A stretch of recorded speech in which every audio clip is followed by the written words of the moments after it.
Good morning, everybody. Thank you. So I got a call from the president this morning announcing what happened.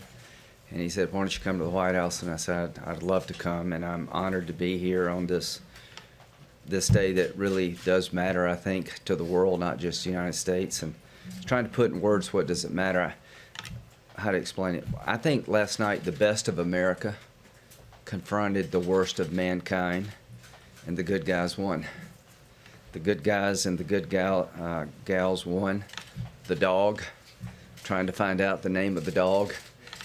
Pray for the dog. It was severely injured, but it's just reminds me of the team concept of the military. I've been talking to the president for months about the war on terror, and every time I would bring up the topic, he would tell me without any hesitation, I'm going to get that blank guy. And I can't use the word on television, but the president's been determined for a very long time to bring Baghdadi to justice. And I want to compliment him and his team for bringing about a result that I think is a game changer in the war on terror. The war is by no means over. The caliphate is dead, and the leader of the caliphate is dead.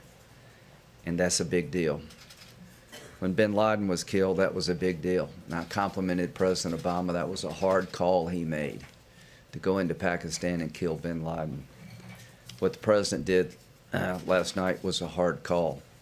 These things are not predetermined to go well. And it just tells you how good our people are. And what the president said today was very reassuring to me, that when it comes to ISIS and other terrorist groups, we're coming after you wherever you go, as long as it takes to protect our country, our way of life. I just end on this. ISIS is a depraved organization that's ever existed in the history of the world. They're religious Nazis. They cannot be accommodated. They cannot be negotiated with. They have to be destroyed and marginalized. And here's the good news for all of us. Very few people over there buy into what these crazy people are selling. And it will always be in our interest, I believe, to partner with people over there who are on the front lines to make sure that ISIS types never come here, and that we replace this ideology with something more sustainable. To the American people, this has been a long, difficult war. And I understand what the president wants to do. He wants to reduce our footprint and lower our cost, and he's right to want to do that. But I'm very encouraged by what I see in Syria. Maybe a new strategy that focuses on building up the lives of people in the region, having a small footprint of Americans led by the local populations, and securing the oil is a really smart idea, quite frankly. That's how ISIS survived for so long. If you can take Syrian oil out of the hands of ISIS, Iran, and other enemies and put it into the hands of the Kurds and people who fought and died along our side, then that is a really transformational event in the Iraq-Syrian theater. And what I see developing in Syria is very promising. Senator Graham, you just said that the war is by no means over. Do you think that the president understands that? And also, do you think that the U.S. could have pulled off this operation without the troop presence that the U.S. has had in Syria for some time now? And are you concerned still about the withdrawal of most of those troops from Syria? Well, when it comes to what's happening in Syria, I like what I see. We've had the president's position and my position is really not that far off. We really don't need a bunch of Americans in the safe zone. The international community should do that. But some American forces deployed with the SDF to make sure the oil does not ever fall back into the hands of ISIS, and Iran's not the biggest winner, makes a lot of sense. When it comes to terrorism, the president changed the rules of engagement. You think the caliphate destroyed itself? He made a conscious decision when he went to Iraq to change the game when it came to destroying ISIS. He's had a determination to destroy the caliphate unlike anybody I've ever met. Now the question is how to keep it down. I think we got a plan now to keep it down that meets his national security objectives of reducing our footprint and having others do more. This operation has been pulled off. Questions for you, sir, if you don't mind. And I want to lay these out separately. The president, in his remarks, mentioned Turkey's cooperation when it came to this operation, and I'm wondering if that changes your view on sanctions. I also want to ask, well, the president called you. We understand he did not call other members of the Gang of Eight, even after the operation had concluded. Was that a mistake? I don't know who he's calling family members right now. I was in town, so, I was right down the street. Did you say he called family members? He's calling some family members now who've been victims of ISIS. And The Foleys, perhaps? And I guess what I would say today is that what I see happening in Syria makes sense to me, that the president destroyed the caliphate. He's asking others to do more, and he's right when it comes to Turkey.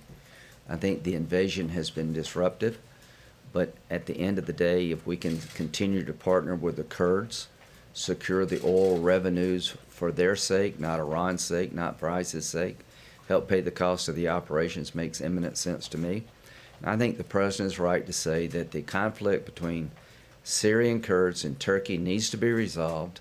The safe zone needs to be occupied by forces other than the United States. I agree with that. Senator, it's no secret that the president wanted to pull out of Syria last year. Without our troop presence there, would an operation like this have been possible? You could probably have done this from Iraq, to be honest with you. I don't know exactly the details of the operation, but I think the president is focusing on the resources that made ISIS so strong for so long. The caliphate was funded basically by many sources of revenue, but one of the chief sources of revenue was Syrian oil. So if you take that off the table, the terrorists in the region or in the world are hurt, and Iran containment makes sense.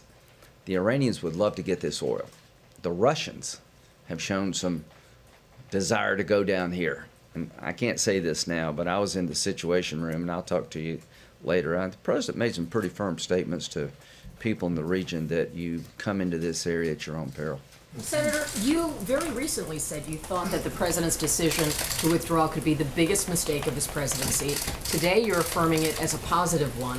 What I'm saying today is that the killing of Baghdadi is a game changer in the war on terror.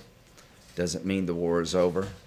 The president's determination over time has paid off.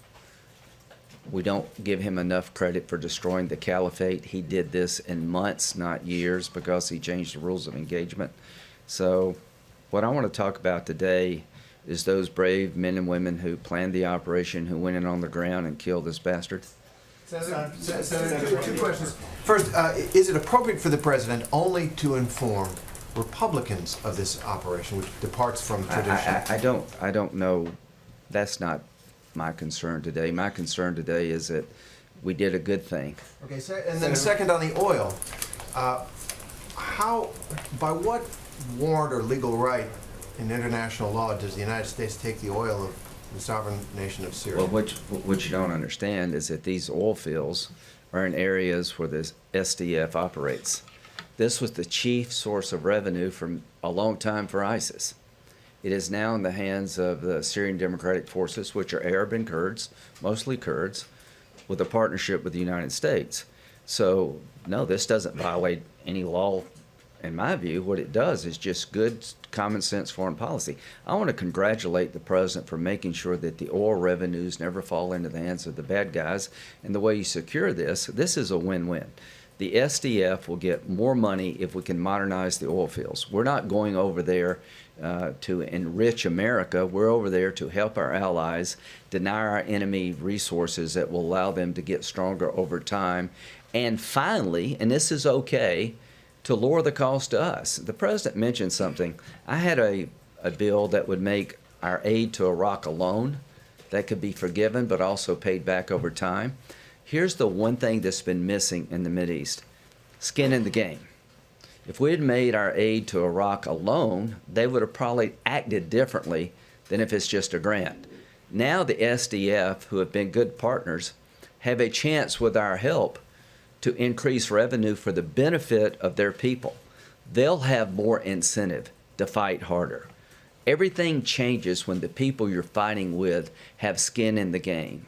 And I want to compliment the president for coming up with a model in Syria that we probably should have done in Iraq. This is a game changer with the killing of Baghdadi. This is a moment where we should all be proud of our American military and our intelligence community. This is a moment where President Trump's worst critic should say, "Well done, Mr. President."